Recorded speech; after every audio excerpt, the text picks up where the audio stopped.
Chuck. We're gonna go back into the reading. We're gonna take right off from where we took off from early this morning. We did a reading about 2 a.m. Chucky was up and I was just hiding to read. So there we did it. It's about 11 now, or early 10. My bad. 10:07. I'm gonna go back into the reading. Take right back off, man. Let's get into it.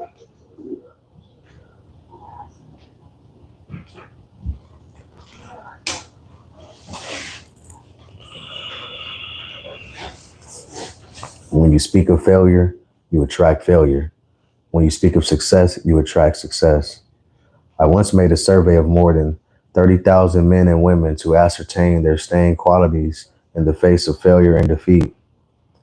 For the majority of those people, only one setback to wed them to defeat. Of those who kept on aspiring, another large percentage got started in various projects but quit even before meeting with defeat. The defeat came not from circumstances, but from the built-in attitude of defeat which they carried from the past. Instead of closing the door on the past, they ran back through that door at every opportunity. Needless to say, there were no Fords or Edisons in this group. On the other hand, I am reminded of a man named Arthur Desio, who built his career out of a family failure that cost all of his father's savings.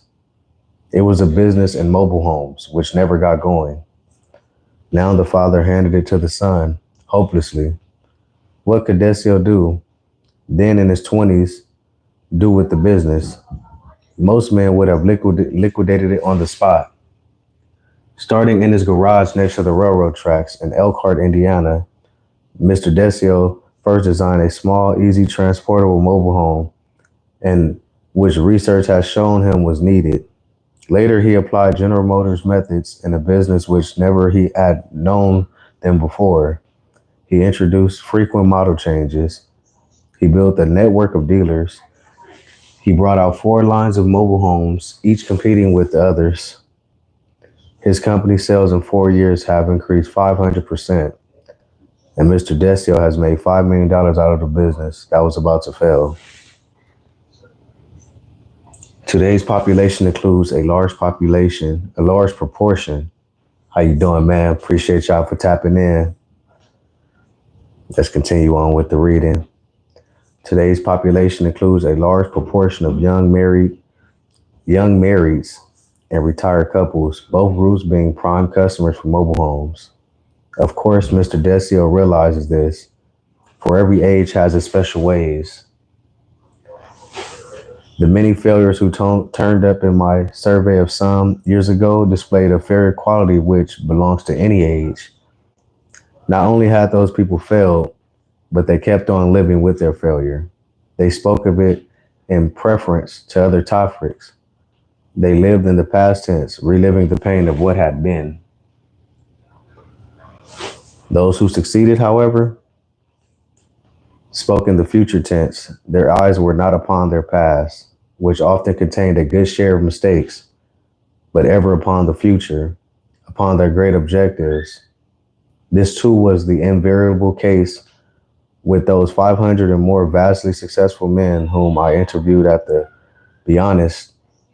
behest of Andrew Carnegie. On their way, they talked the way up. On their way up, they talked the way up. Where failure had been laid behind, failure stayed behind, and notably, it stayed out of their conversation. Concerning success and failure, I have observed another trait which has much to do with peace of mind. It is obvious that those who are filled with malice and envy do not have peace of mind. Their malice and envy sour their lives. Failure so often hates the very sight of success. Speaking with successful men, I have noticed that they speak in complimentary terms of other men who are succeeding. Their attitude is not one of envy, but one of willingness to learn from others.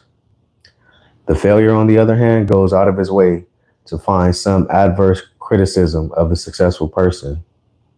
If he can't find anything doubtful about the way that person does business, and he will pick at some other area.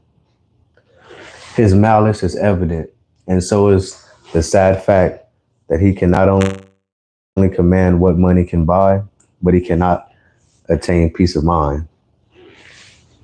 All right, we're gonna stop right there. Not too bad, not too bad. I'm liking this.